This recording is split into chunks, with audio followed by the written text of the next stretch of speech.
Hello everyone, my name is Yudhisha and welcome back to my channel Underway Study. In this video, we are going to cover Unit 2, Evaluating and Adapting Instructional Material from Block 3 of the book PEGS 185 English Language Teaching.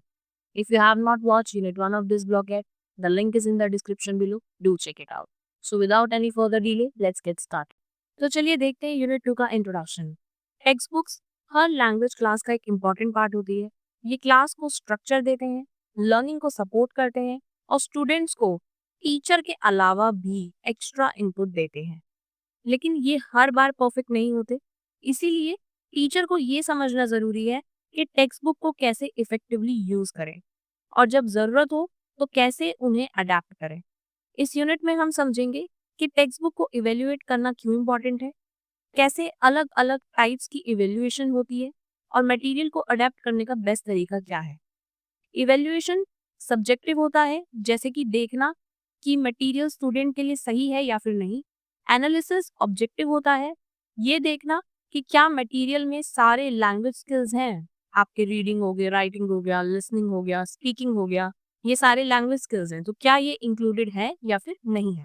Next है evaluating text books of ELT। Text book को लेकर दो views आते हैं। सबसे पहला view ये कहता है कि टेक्स्ट बुक आउटडेटेड होती हैं और ये आर्टिफिशियल लगती हैं। जैसे शेल्डन ने बोला कि टेक्स्ट बुक सिर्फ पुराने बुक्स को कॉपी करती हैं और क्लासरूम फीडबैक या नए रिसर्च को इग्नोर कर देती हैं। दूसरा व्यू ये कहता है कि टेक्स्ट बुक इम्पॉर्टेंट होते हैं क्योंकि ये टीचिंग को स्ट्रक्चर देते हैं और इन्हें यूज करना भी ईजी होता है। सच तो ये है कि टेक्स्ट बुक में प्रॉब्लम्स हो सकती हैं, लेकिन फिर भी उनका यूज हर जगह होता है। इसलिए टीचर्स को ये आना चाहिए कि टेक्स्ट बुक को इवेल्युएट कैसे किया जाए। तो चलिए अब टेक्स्ट बुक के कुछ ड्रॉबैक्स देख लेते हैं। ये कुछ कॉमन प्रॉब्लम्स है जो टेक्स्ट बुक में होती है, जैसे कि लैंग्वेज फेक या अननेचुरल होती है, डायलॉग्स रियल लाइफ जैसे नहीं लगते, कंटेंट जो है वो बायस्ड होता है, मोस्टली मिडिल क्लास आइडियाज दिखाए जाते हैं और कंट्रोवर्शियल टॉपिक्स को अवॉइड किया जाता है। कस्टमाइजेशन नहीं होती, हर लर्नर की नीड्स को ध्यान में रख के टॉपिक्स नहीं बनाए जाते। टीचर्स जो है वो टेक्स्ट बुक पे ओवर डिपेंडेंट हो जाते हैं, जिससे उनकी क्रिएटिविटी कम हो जाती है। और कॉस्ट की बात करें तो ये एक्सपेंसिव होते हैं, हर स्टूडेंट इन्हें अफोर्ड नहीं कर सकता। तो ये है कुछ common problems of text book.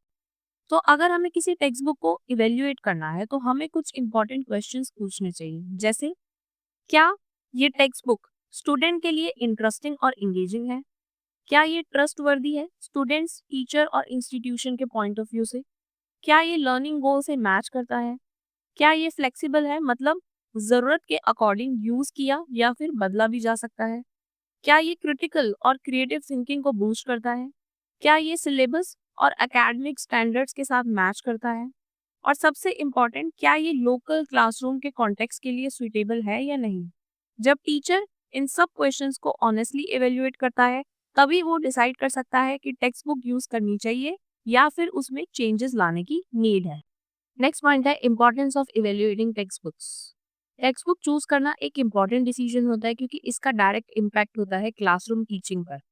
कभी कभी ये डिसीजन स्कूल या इंस्टीट्यूशन के पॉलिसी लेवल पर होता है। आपने देखा होगा कि CBSE स्कूल्स में 9th ऑनवर्ड्स तो NCERT लग जाती है, लेकिन 8th तक जो है वो काफ़ी स्कूल्स बाहर की बुक्स ही कंसिडर करते हैं। कुछ स्कूल हैं जो 6th से NCERT लगा देते हैं, वरना मोस्टली जो है वो NCERT नहीं लगाते। तो ये क्या है, ये डिसीजन स्कूल या इंस्टीट्यूशन अपने ही लेवल पर लेता है, लेकिन टीचर का अपना प्रोफेशनल जजमेंट भी बहुत मैटर करता है। तो इवेल्युएशन करना क्यों इम्पोर्टेंट है टेक्स्ट बुक का? पहले तो ये हेल्प करता है बेस्ट टेक्स्ट बुक सेलेक्ट करने में। ये टीचर को अपने टीचिंग स्टाइल पे रिफ्लेक्ट करने का मौका देता है। टीचर को अपने स्टूडेंट की नीड्स और उनके कॉन्टेक्स्ट का बेटर अंडरस्टैंडिंग मिलता है। और सबसे important, teacher blindly text book follow नहीं करता, वो उसे अडेप्ट करता है स्टूडेंट के बेनिफिट के लिए। तो अगर मैं सिंपल वर्ड्स में बोलूँ, इवेल्युएशन से टीचर प्रोफेशनली ग्रो करता है और बेटर टीचिंग कर पाता है। नेक्स्ट पॉइंट है text book evaluation procedures. Text book evaluate करने के कई तरीके हैं, तो इनमें से कुछ कॉमन मेथड डिस्कस करते हैं। सबसे पहले है चेकलिस्ट एंड क्वेश्चंस। एक कॉमन मेथड होता है जिसमें चेकलिस्ट यूज करना, जिसमें आपका कंटेंट होता है, लेआउट होता है, अवेलेबिलिटी होती है। तो इन जैसे पॉइंट्स को पुअर, फेयर, गुड, एक्सीलेंट जैसे रेटिंग में स्कोर दिया जाता है, लेकिन 100% ऑब्जेक्टिव रहना इसमें बहुत टफ होता है। उसके बाद देखते हैं हचिंसन एंड वाटर, इन्होंने एक सिस्टमैटिक प्रोसेस सजेस्ट किया था। मतलब टेक्स्ट बुक इवेल्युएट करने का एक प्रॉपर प्रोसेस सजेस्ट किया था। तो इसमें कुछ स्टेप है। पहला है क्राइटेरिया डिफाइन करो। दूसरा है सब्जेक्टिव एनालिसिस, टीचर के एक्सपीरियंस और जजमेंट के बेसिस पर होना चाहिए। ऑब्जेक्टिव एनालिसिस, कंटेंट को न्यूट्रल तरीके से जज करना चाहिए। और स्टेप 4 है मैचिंग, दोनों को कंपेयर करके डिसीजन लेना कि टेक्स्ट बुक सुटेबल है या फिर नहीं है। नेक्स्ट देखें तो विलियम ने भी कुछ क्राइटेरियाज दिए। इनके हिसाब से 4 चीजें इंपॉर्टेंट होती हैं टेक्स्ट बुक इवेल्युएट करते टाइम। सबसे पहले है मॉडर्न मेथड, क्या books latest teaching strategies follow कर रही हैं ये देखना चाहिए। दूसरा है support for non native teachers, क्या बुक्स उन टीचर्स के लिए इजी है जिनकी इंग्लिश फ्लुएंट नहीं है। थर्ड है आपका सेकंड लैंग्वेज लर्नर्स, मतलब जिनकी इंग्लिश जो है वो सेकंड लैंग्वेज है, फर्स्ट लैंग्वेज नहीं है। ऐसे लोगों के लिए जो सिर्फ इंग्लिश को सब्जेक्ट के फॉर्म में पढ़ते हैं, क्या उनके लिए बुक अप्रोप्रिएट है या फिर नहीं है। नेक्स्ट है सोशियो कल्चरल रेलिवेंस, क्या ये लर्नर्स के इन्वायरमेंट और कल्चर को रिफ्लेक्ट करता है या फिर नहीं करता। तो ये चारों चीजें जो है आपको इवेल्युएशन करते टाइम ध्यान में रखनी चाहिए। नेक्स्ट है ब्रीन्स two phase questioning.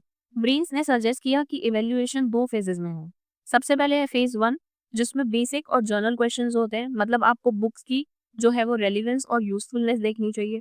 Phase 2 in depth questions, मतलब आपको इसमें इन डेप्थ क्वेश्चंस जो है वो देखने चाहिए, क्या वो सब पूरे हो रहे हैं बुक के अंदर या नहीं हो रहे। क्या है वो क्वेश्चंस, जैसे कि 4 स्किल्स हैं या फिर नहीं है, लिसनिंग, स्पीकिंग, रीडिंग, राइटिंग, ये सब कवर हो रहे हैं टेक्स्ट बुक में या फिर नहीं। क्या ग्रामर और कम्युनिकेशन का प्रॉपर बैलेंस है बुक में या नहीं। क्या लेसन्स का सीक्वेंस जो है वो लॉजिकल है। क्या लेआउट और विजुअल अच्छे हैं बुक्स में। क्या कंटेंट जो है वो रियल लाइफ से कनेक्टेड है या फिर नहीं। नेक्स्ट है ग्राफिक्स, इन्होंने भी कुछ क्वेश्चंस दिए। इनके जो क्वेश्चंस है वो और भी ज्यादा स्पेसिफिक है, जो आपको ध्यान रखना चाहिए टेक्स्ट बुक इवेल्युएशन के टाइम। तो पहला है क्या मटेरियल लर्निंग गोल से मैच करता है। सेकंड है क्या ये स्टूडेंट सेंटर्ड है। थर्ड है क्या ये इंटरेक्टिव लर्निंग प्रमोट करता है। उसके बाद है क्या ये जेंडर और कल्चरल सेंसिटिविटी दिखाता है। क्या ये एज अप्रोप्रिएट है। क्या वोकेबलरी लेवल जो है वो स्टूडेंट के लिए सुइटेबल है या फिर नहीं है। क्या कंटेंट इंटरेस्टिंग और इजी टू यूज है या फिर नहीं है। इन सब क्राइटेरिया के बेस पर टीचर डिसाइड कर सकता है कि टेक्स्ट बुक सुइटेबल है या नहीं और उसमें क्या इम्प्रूवमेंट की जरूरत है। नेक्स्ट है predictive and retrospective evaluation. Predictive evaluation का मतलब होता है टेक्स्ट बुक का इवैल्यूएशन पहले से करना, यानी टेक्स्ट बुक को यूज करने से पहले ही उसका इवैल्यूएशन कर लेना। टीचर इसमें अपना एक्सपीरियंस, एक्सपर्ट रिव्यूज या चेकलिस्ट यूज करते हैं डिसाइड करने के लिए कि टेक्स्ट बुक यूजफुल होगी या फिर नहीं। लेकिन शेल्डन कहते हैं कोई परफेक्ट फॉर्मूला नहीं होता इवैल्यूएशन का, एंड में डिसीजन टीचर के पर्सनल जजमेंट पे ही डिपेंड करता है। उसके बाद बात करते हैं रेट्रोस्पेक्टिव इवैल्यूएशन। ये होता है बुक यूज करने के बाद वाला इवैल्यूएशन। इसमें टीचर्स ये देखते हैं कि क्या चीजें वर्क करी बुक में, क्या चीजें वर्क नहीं करी, कहाँ कहाँ चेंजेस लाने की जरूरत है। इससे ये भी चेक करना होता है जो पहले इवैल्यूएशन किया था, जो हमने प्रिडिक्टिव के टाइम पे इवैल्यूएशन किया था, यानी कि बुक को यूज करने से पहले, वो सही था या फिर नहीं था। नेक्स्ट है एम्पेरिकल इवैल्यूएशन। ये एक रिसर्च बेस्ड अप्रोच होती है टेक्स्ट बुक को इवैल्यूएट करने की।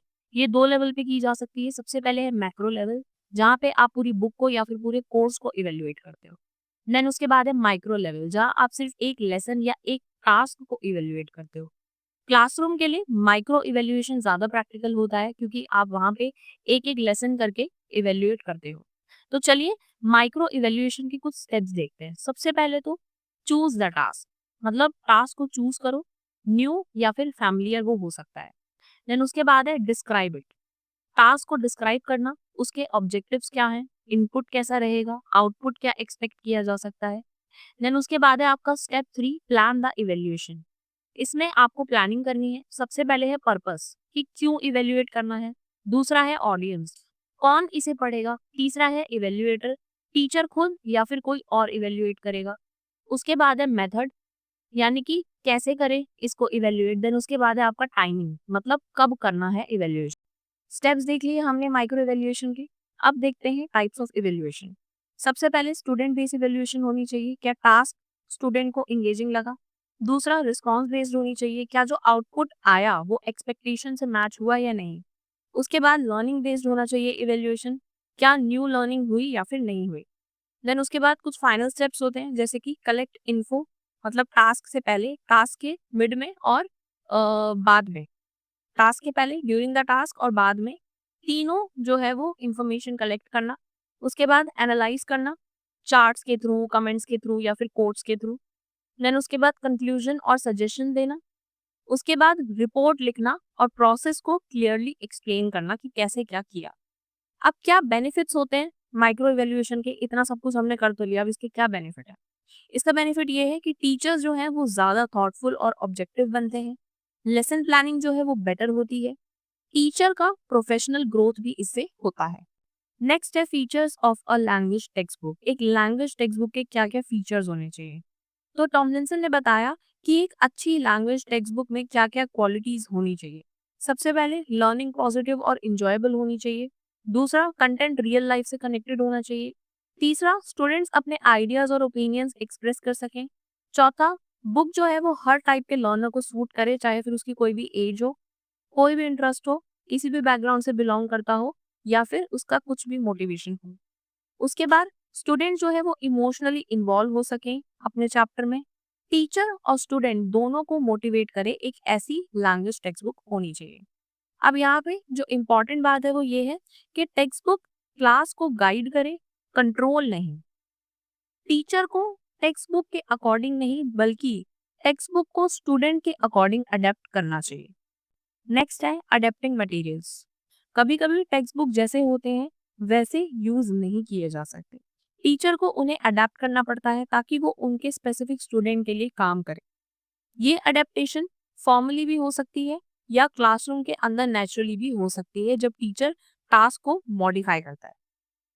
तो मटेरियल अडेप्टेशन क्या होती है? ये प्रोसेस है जिसमें लेसन का लेवल, कॉन्टेक्स्ट या स्ट्रक्चर चेंज किया जाता है ताकि लर्नर के लिए वो बेटर बन सके। ऑब्जेक्टिव्स क्या होते हैं अडेप्टेशन के? सबसे पहले है पर्सनलाइजेशन, स्टूडेंट के इंटरेस्ट और बैकग्राउंड के अकॉर्डिंग जो है वो कंटेंट बनाना। दूसरा है लोकलाइजेशन, कंटेंट को स्टूडेंट के लोकल कल्चर से कनेक्ट करना। तीसरा है मॉडर्नाइजेशन, मॉडर्न टूल्स और टेक्नोलॉजी यूज करना जैसे कि ऑडियो विजुअल एड्स या फिर पीपीटीज। नेक्स्ट है व्हाई अडेप्ट टेक्स्ट बुक्स। कब अडेप्ट करना जरूरी होता है एक टेक्स्ट बुक को? जब ग्रामर बुक में इनफ नहीं होती, जब बुक कम्युनिकेटिव नहीं लगती, जब कंटेंट बहुत ज़्यादा इजी हो या फिर हार्ड हो, जब स्टूडेंट के लर्निंग स्टाइल से मैच नहीं हो रहा हो कंटेंट, जब लेसन का जो लेंथ है वो टाइम से मैच नहीं करता, जब स्किल्स का बैलेंस नहीं होता टेक्स्ट बुक में, जब सीक्वेंस प्रॉपर नहीं होता, जब कल्चरल कॉन्टेक्स्ट जो है वो टेक्स्ट बुक में मिसिंग होता है, जब विजुअल ऑडियो एड्स नहीं होते या जब टॉपिक्स बोरिंग या फिर कॉम्प्लिकेटेड होते हैं, तो टीचर को इनको मॉडिफाई करना पड़ता है। इसीलिए इन केसेस में टेक्स्ट बुक अडेप्ट करना बहुत ही इंपॉर्टेंट हो जाता है। नेक्स्ट है स्टेप्स इन अडेप्टेशन। अगर हमें किसी टेक्स्ट बुक या मटेरियल को इफेक्टिवली अडेप्ट करना है तो कुछ इंपॉर्टेंट स्टेप्स फॉलो करने चाहिए। सबसे पहले स्टूडेंट्स की नीड समझो, उन्हें किस लेवल का कंटेंट चाहिए, क्या उन्हें सीखना चाहिए। फिर क्लियर लर्निंग गोल सेट करो, आप क्या चाहते हो कि स्टूडेंट उस लेसन से क्या सीखें। देखो कि क्या सारी 4 skills, listening, speaking, reading, writing, ये सब कवर हो रही हैं उस लेसन में या फिर नहीं। मल्टीमीडिया यूज का रिव्यू करो, क्या विजुअल, ऑडियो या फिर वीडियो ऐड करना हेल्पफुल होगा या फिर नहीं होगा। क्लास टाइमिंग का भी ध्यान रखो, लेसन ज्यादा लंबा या फिर ज्यादा शॉर्ट नहीं होना चाहिए। कल्चरल वैल्यूज का रिस्पेक्ट करो, जो कंटेंट यूज कर रहे हो वो स्टूडेंट के कल्चर के लिए सुटेबल हो, तभी वो उसके साथ फैमिलियर फील कर पाएंगे। कंटेंट स्टूडेंट की एज और लेवल के अकॉर्डिंग मैच हो रहा है या फिर नहीं, ये भी चेक करना होता है। और लास्ट स्टेप होता है डिसाइड करो क्या चेंज करना है और क्या सेम रहने देना है। तो ये है कुछ स्टेप्स अडेप्टेशन के। नेक्स्ट है material adaptation procedures. Teaching material को अडेप्ट करने के 5 मेन पॉइंट्स होते हैं, तो इन्हें हम कुछ सिंपल एग्जाम्पल्स के साथ समझते हैं। सबसे पहला है एडिशन। कभी कभी बुक में कुछ इंपॉर्टेंट चीजें मिसिंग होती है तो टीचर एक्स्ट्रा कंटेंट, विजुअल्स या टास्क ऐड करता है ताकि लेसन कंप्लीट और इंगेजिंग हो जाए। जैसे अगर कॉन्वर्सेशन प्रैक्टिस कम है तो आप एक स्पीकिंग एक्टिविटी ऐड कर सकते हैं उसमें। देन उसके बाद है नेक्स्ट आपका डिलीशन। अगर किसी टॉपिक पे बहुत ज़्यादा रिपीटिशन है या स्टूडेंट ऑलरेडी उस कॉन्सेप्ट को जानते हैं तो उस पार्ट को रिमूव कर दिया जाता है। जैसे अगर ग्रामर टॉपिक में 5 फैमिलियर एक्सरसाइजेज हैं तो 2-3 जो है उसमें से आप रिमूव कर सकते हो। उसके बाद है मॉडिफिकेशन।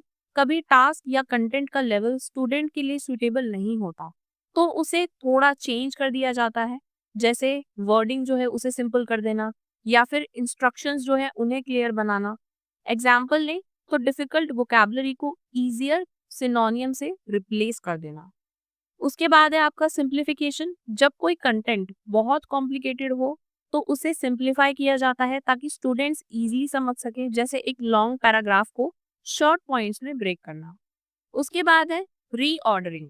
कभी टेक्स्ट बुक का ऑर्डर लॉजिकल नहीं लगता या क्लास की नीड के अकॉर्डिंग पहले कोई और टॉपिक पढ़ाना जरूरी लगता है, तो टीचर कंटेंट का सीक्वेंस चेंज कर देता है, जैसे स्पीकिंग एक्टिविटी को बिगिनिंग में लाना ताकि स्टूडेंट कॉन्फिडेंट फील कर सके।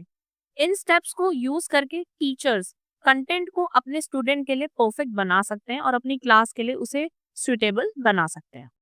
अगर अभी तक आपको ये वीडियो हेल्पफुल लगी हो तो प्लीज इस वीडियो को लाइक करें, मेरे चैनल को सब्सक्राइब करें और शेयर करें अपने फ्रेंड्स के साथ। Now come to the conclusion. इस यूनिट में हमने देखा कि टेक्स्ट बुक्स डेफिनेटली यूजफुल होते हैं, लेकिन उन्हें यूज करने से पहले और बाद में प्रॉपर इवेल्युएट करना बहुत ही इंपॉर्टेंट है। टीचर्स का रोल बहुत इंपॉर्टेंट होता है। वो टेक्स्ट बुक चूज करते हैं, एनालाइज करते हैं और अडेप्ट करते हैं according to their students need. Evaluation के हमने डिफरेंट टाइप्स देखे, जैसे कि प्रिडिक्टिव, रेट्रोस्पेक्टिव और एम्पेरिकल। ये हेल्प करते हैं जज करने में कि मटेरियल कितना इफेक्टिव है। जब मटेरियल स्टूडेंट के लेवल, इंटरेस्ट और लर्निंग गोल्स के अकॉर्डिंग नहीं होता, तब अडेप्टेशन बहुत हेल्पफुल होती है। अडेप्टेशन के कॉमन हमने मेथड्स देखे, जैसे कि एडिशन, डिलीशन, मॉडिफाई करना, सिंप्लीफाई करना, कंटेंट को रीऑर्डर करना। Last and most important, text book एक टूल है, लेकिन टीचर का डिसीजन और उसकी अंडरस्टैंडिंग ही टेक्स्ट बुक को ट्रूली इफेक्टिव बनाता है। तो चलिए इसी के साथ हमारी unit 2 evaluating and adapting instructional material यहाँ पे कंप्लीट होती है। अगर आपको इस यूनिट के पीडीएफ नोट्स चाहिए तो आप मेरे टेलीग्राम चैनल से ले सकते हैं। टेलीग्राम का लिंक आपको डिस्क्रिप्शन में मिल जाएगा। और अगर आपको इस बुक की फुल प्लेलिस्ट चाहिए तो you can simply click on the I button at the top right corner of your screen. अगर आपको वीडियो हेल्पफुल लगी हो so please like, share and subscribe to my channel, and don't forget to hit the bell icon so you never miss any update. I'll see you in the next video with another interesting topic. Till then, stay tuned, keep learning and keep growing. Thanks for watching. Bye bye.